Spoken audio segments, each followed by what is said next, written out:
우리는 쉽게 해외로 여행을 떠난다. 동남아, 미국, 유럽, 평생 동안 많은 곳을 여행한다.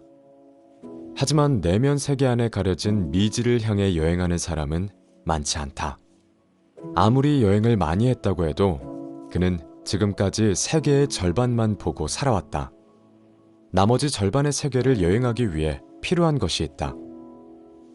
색안경을 내려놓을 용기이다. 우리는 언제나 색안경을 쓰고 세상을 바라본다. 사람들은 저마다 선호하는 색안경의 브랜드가 있다. 한국 사람들이 특히 좋아하는 브랜드의 이름은 자본주의, 과학, 유물론, 기독교, 불교 등이다.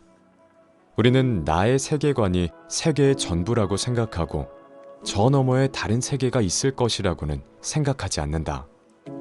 특히 서양의 세계관에 영향을 많이 받은 우리는 세상을 다음 두 개로 나누어 바라본다. 자아와 세계. 이렇게 나누는 것을 이원론이라 부른다.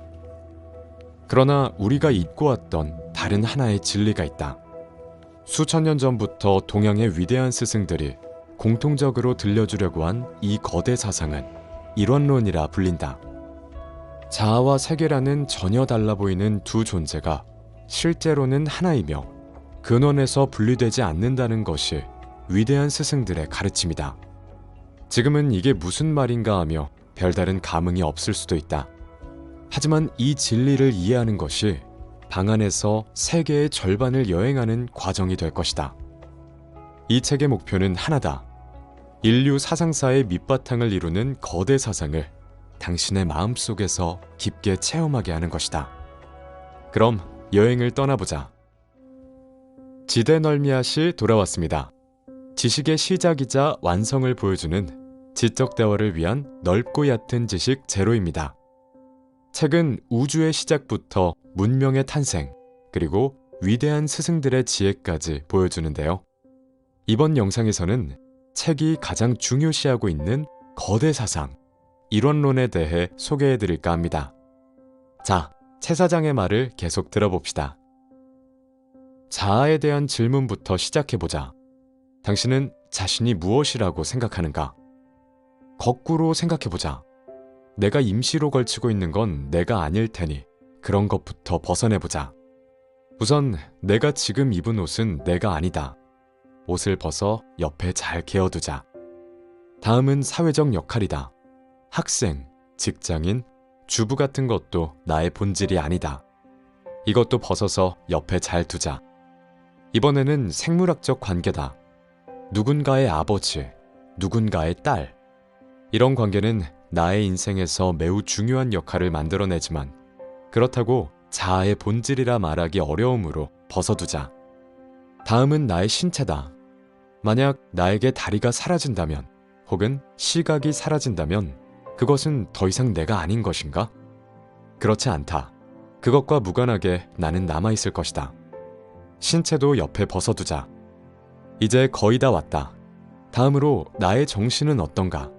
나의 지능, 나의 기억, 심리적 욕망 등 이런 것들도 본질적인 자아라 할 수 없다. 내가 새로운 추억을 쌓거나 옛 기억을 상실한다 해도 내 지능이 저하된다 해도 나는 여전히 자신을 나라고 느낄 것이다. 정신도 벗어두자. 이제 옆에 쌓아놓았던 나의 껍질 무더기를 바라보자. 자아라고 생각했던 모든 것이 쌓여있다. 그렇다면 이제 당신은 어떤 모습으로 거기에 있는가? 당신에게 남은 건 무엇인가? 만약 그런 것이 있다면 그것은 단 하나뿐이다. 당신의 1인칭 관점, 무엇인가를 보는 자, 세계를 관조하는 무엇, 다시 말해 텅 빈 의식만이 남아있다. 이 의식을 이해하기 위해 영화 영사기를 떠올려보자. 영사기 앞에는 필름이 돌아가고 영사기의 빛이 필름의 상을 스크린에 비춘다. 우리는 스크린에 맺힌 상을 실제인 것처럼 경험하게 된다. 이것이 의식이 작동하는 모습과 동일하다. 우리의 내면에는 빠르게 돌아가는 필름이 있다.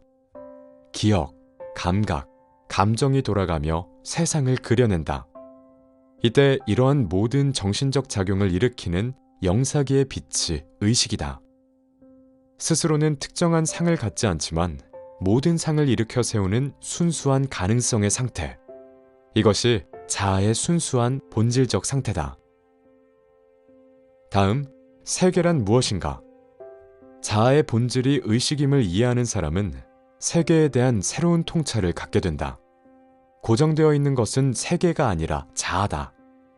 자아가 고정된 세계 위를 걸어다니는 것이 아니라 고정된 자아라는 빛 안에 세계가 스쳐 지나가는 것이다.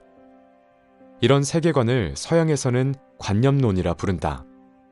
그 반대편에는 실제론이 있다. 두 가지를 비교하기 위해 머릿속에 도구 하나를 준비해보자. 이 크고 둥근 구를 세계라고 생각해보자. 실제론에서는 세계가 고정되어 있다. 우주, 국가, 사회 등 그것이 무엇이든 세계라는 것이 먼저 있다.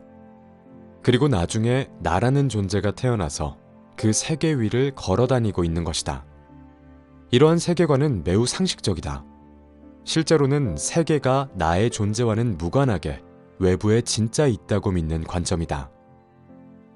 다음으로 관념론에서는 자아가 고정되어 있다. 나의 마음, 정신, 내면, 의식 등 그것이 무엇이든 자아가 앞서 있다. 그리고 내면이 탄생하는 동시에 세계가 나의 내면 세계에 드러난다. 나의 마음, 나의 의식이 수정구슬이 되고 세계는 이 수정구슬 안에 왜곡되어 비치는 이미지다. 이때 세계는 하나의 이미지에 지나지 않는다. 우리가 세계를 본다는 것은 언제나 내 마음이 그려낸 이미지로서의 세계를 보는 것이다. 이러한 세계관은 상식적이지 않다. 관념론에 따르면 진짜 존재한다고 말할 수 있는 것은 나의 마음, 의식, 관념일 뿐이다. 내 앞의 세계는 그저 하나의 거대한 가상인 것이다. 당신은 실제론과 관념론 중에 어떤 세계관이 더 사실을 반영한다고 생각하는가? 실제론을 믿는다면 세계와 자아는 분리된다. 당신이 이 세상에서 사라진다 해도 세계는 그대로 남아있을 것이다.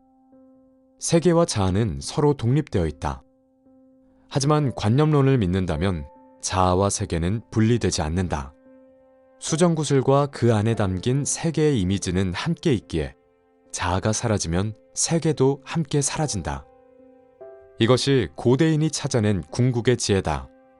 당신에게 이러한 세계관은 낯설고 이해하기 힘들지도 모른다. 하지만 이 개념은 시대, 장소와 상관없이 수많은 지혜로운 사람에 의해 말해지고 새롭게 쓰여왔다.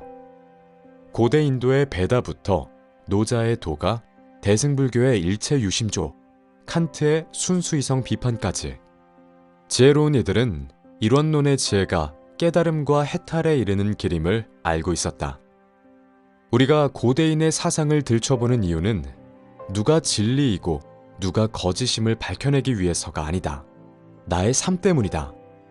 어떻게 살아야 하는지에 대한 답을 내가 찾고 있기 때문이다. 세계관은 어떻게 살 것인가에 대한 답을 준다. 기독교인은 결국 기독교적 모범으로 자신의 삶을 수렴하고, 불교인은 불교적 모범으로 수렴하며, 자본주의자는 경제적 결론에 도달한다. 우리가 고대인의 사상에 귀 기울여야 하는 것은 수많은 낯선 대륙에 상륙하기 위해서다. 다른 세계에 발을 디딤으로써 나의 작은 세계관의 영토를 가볍게 넘어서기 위해서다. 수많은 세계관의 대륙을 탐험하고 돌아온 사람만이 어떻게 살 것인가에 대한 대답을 자신의 의지에 따라 결정할 수 있다. 우리가 한 발을 내디뎌 이론론이라는 익숙하지 않은 세계로 들어서야 하는 이유가 여기에 있다.